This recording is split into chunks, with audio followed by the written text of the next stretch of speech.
Hello everyone. This video is about feminist economics. This is the second part, and if you haven't already watched the first part of this series, that is Feminist Economics Introduction, then you should definitely go and watch that first. Out of the Margin: Feminist Perspectives on Economics.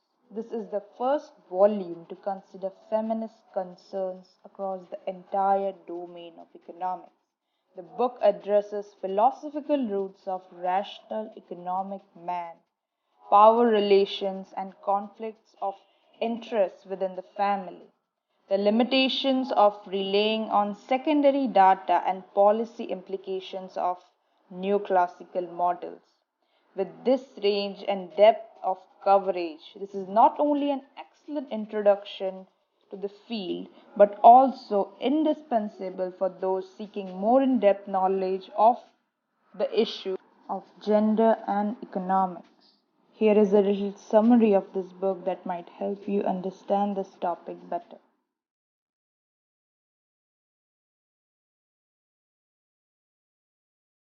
How all of this started. Over a coffee in a cafe by a canal, we asked ourselves if economics would ever expand enough to include the range of issues relating to gender.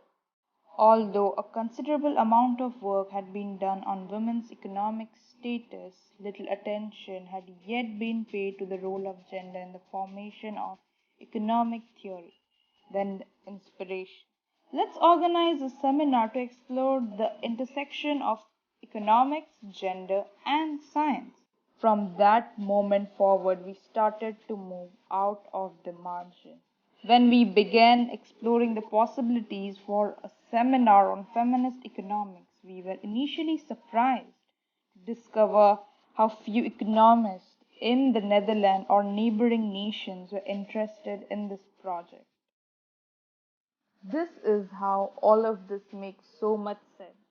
For example, there are two families with each two adults and one child, and with the same amount of monthly income.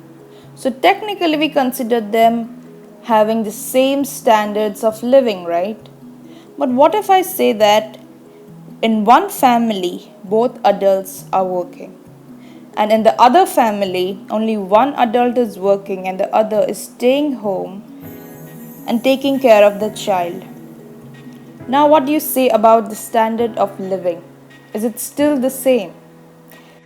Proper nutrition, attention, love, and care you receive from your family makes them physically and mentally healthy, and hence they end up becoming a better human capital.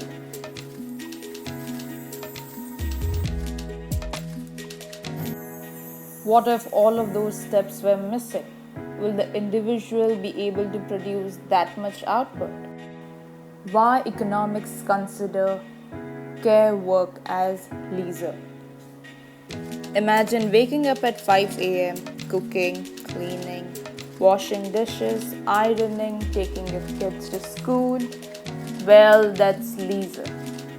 Well, if you don't do all of that and you pay somebody else for doing all of that for you, well, you don't pay people for leisure, don't you?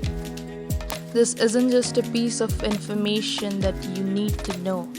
This is a revolution.